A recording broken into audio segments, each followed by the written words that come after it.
అవును teachers day కదా, స్కూల్లో ఏం సెలబ్రేషన్స్ లేవా? ఎందుకు లేవు? ఉన్నాయి. ఎప్పుడు ఉండేటివే కదా, ఏం పోతారులే. అవునా, ప్రతి సంవత్సరం కూడా నీ బర్త్డే వస్తుంది కదా, అదెందుకు సెలబ్రేషన్ చేసుకుంటావు అది నా బర్త్డే కాబట్టి చేసుకుంటాను కదా. మరి నీ బర్త్డే నువ్వు జరుపుకునేటప్పుడు ఎంతో మంది పిల్లలు తలరాత్రులు మార్చినటువంటి గురువుల దినోత్సవం జరుపుకోరా చెప్పు.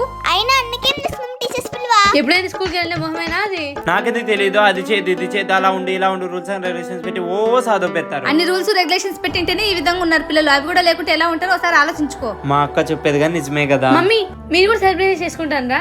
మీకంటే బాగా. అయినా మీ కాలం పిల్లలా కట్టు కాదు మేము. మాలాగట్టు కాదా?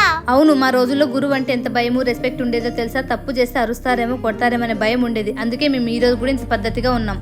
కానీ మీరు ఆ గురువులకు ఎదురు చెప్పే స్టేజ్కి వచ్చేసినారు.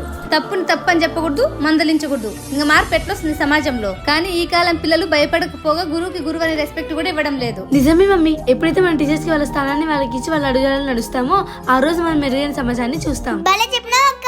సర్లే కానీ స్కూల్లో మీ ఫస్ట్ టీచర్ గుర్తుకున్నారా? Lakshmi madam, Sunanda madam, Beevila madam, Kaveri madam, Shajida madam, Shahnaz madam, Mubeena madam, Narayana Swamy sir, Vinod sir, Shashidhar sir, Jagadish sir, Venkatesh sir. ఏం ఎల్కేజీ నుండి 10th వరకు అందరి పేర్లు చెప్పేసినావా? హలో, ఇప్పటి వరకు నేను చెప్పిన క్లాస్ టీచర్ పేర్లే. సబ్జెక్ట్ టీచర్ల పేర్లు ఇన్ని ఉన్నాయి. అమ్మ వద్దు, మా మొదటి గురువు చంద్రశేఖర్ సార్. నా ఫస్ట్ గురువు గీత మ్యామ్. మరి నా ఫస్ట్ గురువు ప్రమీల మేడం, షహీనా మేడం. గురువులందరికీ హ్యాపీ టీచర్స్ డే.